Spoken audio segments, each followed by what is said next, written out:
Sekalipun taun, wabah yang terjadi dahulu kala di dunia Islam begitu dahsyat. Anda tahu taun dulu kalau terjadi orang baru kena paginya ketularan bintil-bintil, sorenya meninggal, Pak. Kalau sekarang orang di swab positif, sekian belas hari dia isolasi mandiri, kemungkinannya dua, kemungkinan sembuh, kemungkinan mati. Persentasenya berapa? Sembuh 80%, Pak, mati 3%, kecil sekali. Bukan berarti kita menganggap ringan nyawa orang, tidak. Cuman saya ingin menggambarkan betapa taun dahulu lebih dahsyat daripada yang so-called pandemi, yang lebih cocok disebut plandemi ini. Direncanakan ini, Pak. Yang karenanya kalau kita lihat sejarah, sekalipun dahsyat taunnya dahulu kala, nggak ada cerita, Pak, sholat berjamaah berubah tata cara pelaksanaannya, nggak ada. Kenapa kita harus berubah? Dan saudaraku rahimakumullah, kami cuma mengingatkan beberapa pesan dari Nabi SAW tentang sholat ini. Yang pertama, Nabi mengatakan, sallu kama ra'aitumuni usolli. Sholatlah kalian sebagaimana kalian melihat aku sholat. Ini sudah kata mati, Pak. Ini kunci, Pak. Kunci ini. Makanya para ulama fikih memutuskan nggak boleh dikerjakan sembarangan, nggak boleh. Apalagi setelah dia ada aturannya, terus kita berkreativitas menyangka itu lebih baik untuk keselamatan dunia kita, sementara kita tidak peduli dengan keselamatan akhirat kita. Nabi Muhammad SAW menyatakan, hari berbangkit nanti aku akan menunggu umatku di depan telagaku. Aku akan bisa membedakan siapa umatku, siapa yang bukan. Umatku adalah mereka yang wajahnya, tangannya, kakinya bercahaya bekas wudhu. Tapi ketahuilah, ada sejumlah orang wajahnya bercahaya, tangannya bercahaya, kakinya bercahaya. Aku panggil mereka, tapi dihalau sama malaikat, tidak boleh mendekat.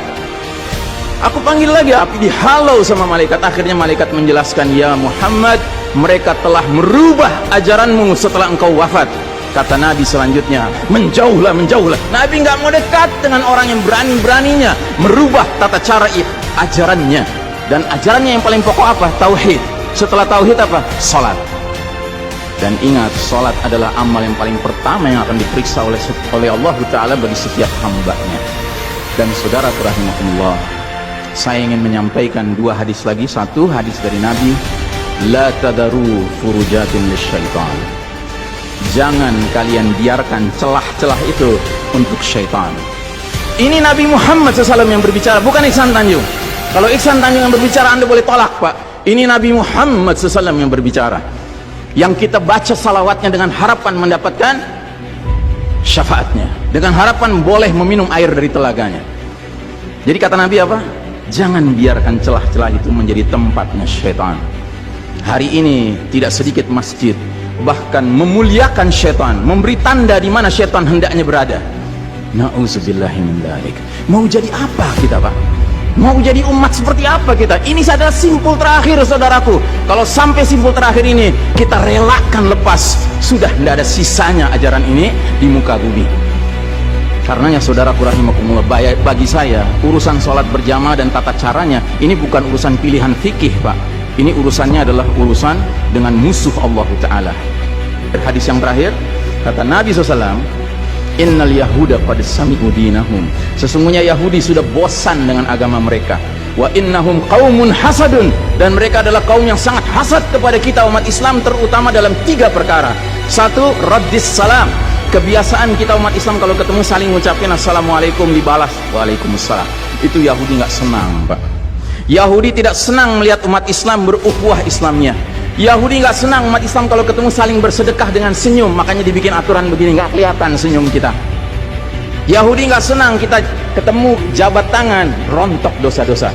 Maunya mereka begini saja jabatan tangannya. Dari mana ini semua? Yang kedua, mereka hasad sama kita dalam urusan apa? Iqamatis sufuf. Dalam tata cara kita menegakkan shaf kita. Ingat, Pak, shaf dikatakan tegak syaratnya dua. Satu, lurus, dua, rapat. Bukan hanya lurus tapi renggang-renggang, atau rapat tapi meliuk-liuk. Tidak, harus dua-duanya lengkap. Sehingga Nabi sampai bertanya, kenapa kalian gak bersaf seperti malaikat di hadapan Allah? Para sahabat bingung, bertanya, bagaimana malaikat? Kata Nabi, mereka mendahulukan saf awal dan mereka saling rapat satu sama lainnya. Jadi Nabi itu bangga kalau umat Islam sholatnya seperti para malaikat di hadapan Allah Ta'ala. Harusnya itu menjadi kebanggaan kita juga. dan harusnya kita tersinggung kalau ada pihak yang berusaha untuk mengacak-acaknya. Dan yang terakhir, yang ketiga, Yahudi itu hasad sama kita dalam urusan apa? Dalam urusan umat Islam di belakang imam salat wajibnya mengucapkan amin. Makin keras suara amin itu, makin geram mereka.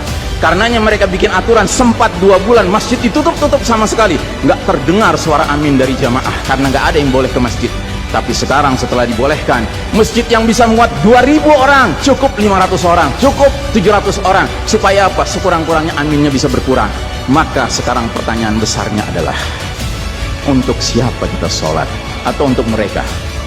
Inna sholati wa nusuki wa mahyaya wa mamati lillahi rabbil alamin. Mudah-mudahan apa yang saya sampaikan tidak membuat bapak dan ibu makan nggak kenyang, tidur nggak nyenyak, tetapi semakin sadar betapa kita sedang hidup di era penuh fitnah di akhir zaman, dan musuh-musuh Allah sedemikian sistematis, sedemikian terencananya membuat kita sadar tidak sadar meninggalkan din kita. Yang paling mengerikan kalau sampai sudah nggak ada perasaan lagi risau dengan ini semua. Karena apa?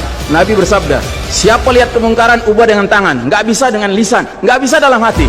Dalam hati itu maknanya apa? Ingkari itu sebagai kebenaran, itu mungkar. Dan itu kata Nabi selemah-lemahnya iman. Sehingga di hadis yang lain kata Nabi, kalau mengingkari saja sudah nggak ada, udah nggak ada iman sama sekali. Nah, yang kita khawatir kalau kita ternyata ridho saja dengan aturan sholat WHO ini, Pak. Padahal harusnya kita sholat dengan cara Nabi Muhammad SAW, bukan caranya Tedros atau Bill Gates. Kepada jamaah, inilah nasihat dari hati yang paling dalam kepada saudara-saudara yang saya cintai karena Allah, yang kita sama-sama bersalawat, kita sama-sama mengharapkan air dari telaga Nabi. Tapi boleh jadi nggak semua kita ngerti apa yang harus kita lakukan agar air telaga itu dapat jaminan kita boleh meminumnya.